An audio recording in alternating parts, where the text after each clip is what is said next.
जैसा कि हम पिछले 2-3 प्रेस ब्रीफिंग्स में भी बता चुके हैं, ये पाकिस्तानी गतिविधियां हैं पिछले 2-3 दिन से, जो एक एस्केलेटरी तौर पे देखी जा रही हैं और प्रोवोकेटिव तौर पे देखी जा रही हैं.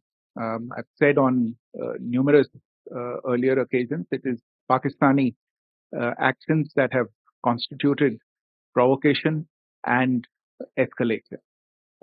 In response, and I repeat, in response, India has defended and reacted in a responsible and measured fashion to these provocations and these escalations by the Pakistani side.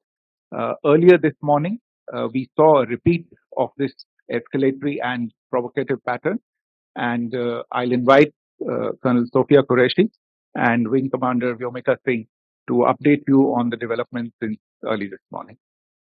Pakistan सेना ने पूरी पश्चिम मोर्चे पर लगातार आक्रामक गतिविधियां जारी रखी. उसमें यूकैप drone, long range weapon, loitering munition और लड़ाकू विमानों का उपयोग कर भारतीय सैन्य ढांचे को निशाना बनाया. नियंत्रण रेखा पर भी ड्रोन घुसपैठ और भारी कैलिबर हथियारों से गोलाबारी की. अंतर्राष्ट्रीय सीमा और एलओसी पर श्रीनगर से नलिया तक 26 से अधिक स्थानों पर हवाई घुसपैठ के प्रयास किए गए. भारतीय सशस्त्र बलों ने अधिकांश खतरों को सफलतापूर्वक निष्क्रिय किया. फिर भी वायु सेना स्टेशनों पर उधमपुर, पठानकोट, आदमपुर और भुज बठिंडा स्टेशन, इन सब पर उपकरण व पर्सनल्स को हानि पहुंचाई. मैं ये भी बताना चाहती हूँ कि पाकिस्तान ने हाई स्पीड मिसाइल सुबह 1:40 पर इस्तेमाल करके पंजाब के एयरबेस स्टेशन को दागने की कोशिश.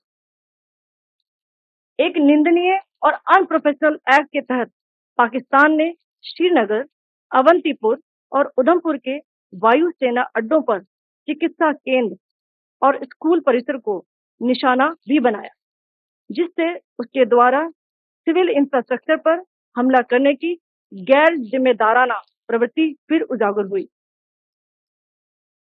पाकिस्तान द्वारा सैन्य ठिकानों को जानबूझकर निशाना बनाने के पश्चात भारतीय सशस्त्र बलों ने त्वरित व सुनियोजित जवाबी हमले किए. Technical installation, command and control centres, radar site और हथियार भंडार को चुनकर निशाना बनाया गया. रफीकी, मुरीद, चकलाला, रहमियार खान, सुकूर और चुनिया स्थित पाक सैन्य ठिकानों पर एयर लॉन्च सटीक हथियारों व लड़ाकू जेट से प्रहार किए गए. पसूर स्थित रडार साइट और सियालकोट का एविएशन बेस भी प्रिसीजन एम्यूनेशन से टारगेट किए गए. इन कार्रवाइयों के दौरान भारत ने कम से कम कोलैटरल डैमेज की क्षति सुनिश्चित की. चिंता का विषय यह रहा कि पाकिस्तान ने लाहौर से उड़ान भरने वाले नागरिक विमानों की आड़ लेकर अंतर्राष्ट्रीय हवाई मार्गों का दुरुपयोग किया ताकि वे अपनी गतिविधियां छिपा सके. ऐसी चालों ने भारतीय वायु प्रतिरक्षा तंत्र को नागरिक सुरक्षा सुनिश्चित करते हुए अत्यधिक संयम के साथ कार्य करने के लिए विवश किया. साथ ही साथ पाकिस्तान ने मिस इंफॉर्मेशन का सहारा लेते हुए आदमपुर स्थित S-400 प्रणाली, सूरतगढ़ व सिरसा के हवाई अड्डों, नगरोटा के ब्रह्मोस बेस, देहरागिरी के तोपखाना पोजीशन तथा चंडीगढ़ के अग्रिम गोला बारूद डिपो को नष्ट करने के झूठे दावे सोशल मीडिया पर फैलाए. भारत इन फॉल्स नैरेटिव्स को पूर्णतः खारिज करता है. नियंत्रण रेखा पर पाकिस्तान ने ड्रोन घुसपैठ और भारी तोपखाना गोलाबारी के कई प्रयास किए. कुपवाड़ा, बारामूला, पुंछ, राजौरी और अखनूर सेक्टर्स में तोप, मोर्टार एवं हल्के हथियारों से भीषण गोलाबारी जारी रही. भारतीय सेना ने प्रभावी व तुलनात्मक प्रत्युत्तर देते हुए पाक सेना को काफी क्षति पहुंचाई.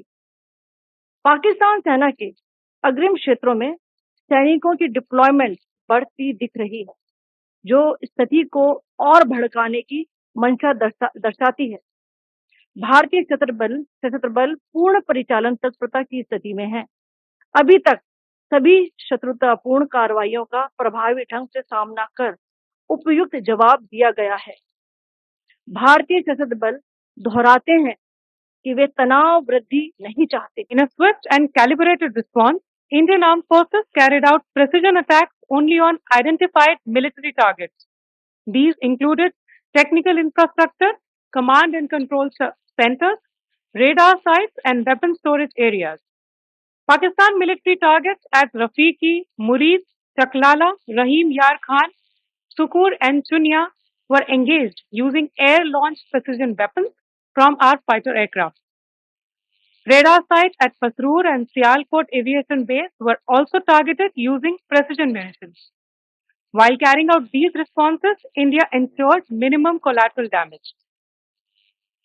Pakistan has also attempted to execute a continued malicious misinformation campaign with claims of destruction of Indian S-400 system at Adampur, destruction of airfields at Suratgarh and Sirsa, BrahMos base at Nagrota, RT gun positions at Derangyari and Chandigarh forward ammunition depot, with heavy damages to other military stations being propagated on social media. India unequivocally rejects these false narratives being spread by Pakistan.